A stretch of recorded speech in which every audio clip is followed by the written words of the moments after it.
അടുത്തത് കമ്മ്യൂട്ടേറ്റിവിറ്റി.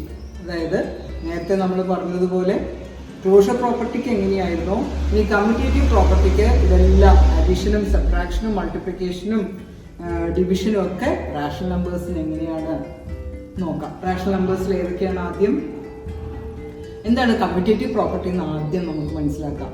ഏറ്റവും ആദ്യം what is known as commutative property. അതായത് നമ്മളിപ്പോൾ ഒരു നമ്പർ എ വേറൊരു നമ്പർ ബി, അപ്പോൾ എ പ്ലസ് ബി എന്ന് പറയുന്നതിൻ്റെ ആൻസർ ബി പ്ലസ് എ എന്ന് എഴുതിയാലും ഒരേ ആൻസർ. ഫോർ എക്സാമ്പിൾ പെട്ടെന്ന് മനസ്സിലാകാൻ 3 + 2 is equal to 2 + 3 that is equal to 5. ഇതും 5 ആണ്, ഇതും 5 ആണ്. This is what is called commutativity. അതായത് ഏത് ഓർഡറിൽ എഴുതിയാലും ആൻസർ സെയിം ആയിരിക്കണം. അതാണ് ഈ കമ്മ്യൂട്ടേറ്റീവിൻ്റെ മീനിങ്. ഇത് മനസ്സിലാക്കി കഴിഞ്ഞാൽ നമുക്ക് പെട്ടെന്ന് തന്നെ ഓടിപ്പോയിട്ട് അഡീഷനും സബ്ട്രാക്ഷനും മൾട്ടിപ്ലിക്കേഷനും ഡിവിഷനും ചെയ്യാം അല്ലേ. അപ്പോൾ നമുക്കതൊന്ന് നോക്കാം എങ്ങനെയാന്ന്.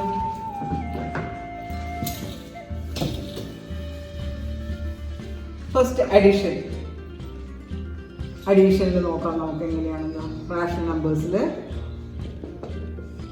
ആദ്യത്തെ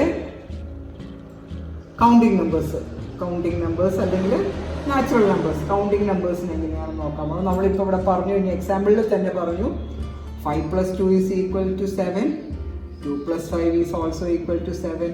ഹെൻസ് എന്താ പറയുക, ക്ലോസ്ഡ് അണ്ടർ അഡീഷൻ. അടുത്തത് എന്താണ് സബ്ട്രാക്ഷനിൽ നോക്കാം. നമുക്ക് സബ്ട്രാക്ഷൻ എങ്ങനെയാണെന്ന് നോക്കാം. അഡീഷൻ കഴിഞ്ഞ് നമുക്കിനി സബ്ട്രാക്ഷനിൽ എങ്ങനെയാണെന്ന് നോക്കാം.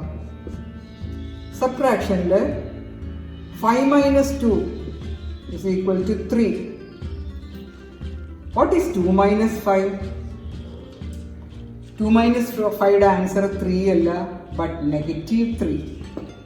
അപ്പോൾ എന്ത് പറയാൻ പറ്റും, കറക്റ്റ് ആണ്. ഇപ്പോൾ 5 + 2 7 കിട്ടി, 2 + 5 7 കിട്ടി. ഇവിടെ ആൻസർ വ്യത്യാസമാണ്, +3 and -3. രണ്ടും രണ്ട് വാല്യൂസ് ആണ്. 5 - 2 is +3, 2 - 5 is -3. So it is not closed under subtraction. എളുപ്പം നമുക്ക് ഈ മനസ്സിലാവും. ഇതിൻ്റെ ഈ കൗണ്ടിങ് നമ്പേഴ്സിൽ വെച്ച് നോക്കുമ്പോൾ നമുക്കിത് പെട്ടെന്ന് മനസ്സിലാവും. അടുത്തത് മൾട്ടിപ്ലിക്കേഷൻ എങ്ങനെയാണെന്ന് നോക്കാം. അത് നിങ്ങൾ ടേബിൾസ് ഒക്കെ പഠിച്ചു കഴിഞ്ഞപ്പോൾ തന്നെ നിങ്ങൾക്ക് മനസ്സിലായിട്ടുണ്ട്. മൾട്ടിപ്ലിക്കേഷൻ ഒരു പ്രശ്നമില്ല, സെയിം നമ്പേഴ്സ് തന്നെ നമുക്ക് എടുക്കാം. What is 5 × 2? 10.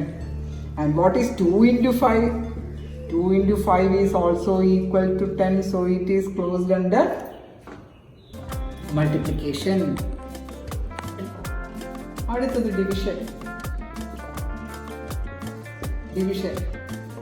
നമുക്കിപ്പോൾ ഏകദേശം നമുക്ക് മനസ്സിലായിട്ടുണ്ട്. 5/2 ഡിവൈഡഡ് ബൈ 1/2 എന്ന് പറയുന്നത് എന്താണ്? 5/2 × 2/1. റെസിപ്രോക്കൽ കൊണ്ട് മൾട്ടിപ്ലൈ ചെയ്യണം.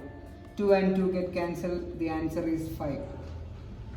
അടുത്തത് 1/2 divided by 5/2. That is equal to 1/2 × 2/5. That is 1/5. 5 is not equal to 1/5, so it is not closed under division.